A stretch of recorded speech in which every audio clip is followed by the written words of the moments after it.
ওর interest আলাদা, আমরা আলাদা, কিন্তু তার মানে এই নয়। সৌমিত্রিষাকে নিয়ে কি বললেন আদ্রিত?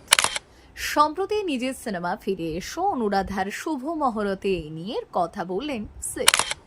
আদ্রিতকে বলতে শোনা যায়, সৌমিত্রিষার সঙ্গে আমার কোনো ঝামেলা নেই। আমার মনে হয় না ও কখনো এরকম কোনো কথা বলেছে কোথাও, না আমি বলেছি। যদি ঝামেলা হতো তাহলে 2.5 বছর একটা ধারাবাহিক আমরা কখনোই টানতে পারতাম না। শোনা যায় দুজনে নাকি এতটাই প্রফেশনাল ছিলেন যে তাদের মধ্যে তৈরি হওয়া দূরত্ব কাজে ছাপ ফেলতে পারেনি। আদেও কি এটা সত্যি?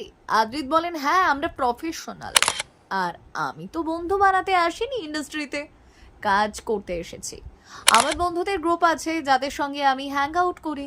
আমি ইন্ডাস্ট্রির লোকেদের সঙ্গে খুব একটা হ্যাং আউট করি না। আমি যাদের সঙ্গে হ্যাং আউট করি তারা 30 থেকে 31 বছর ধরে আমার বন্ধু।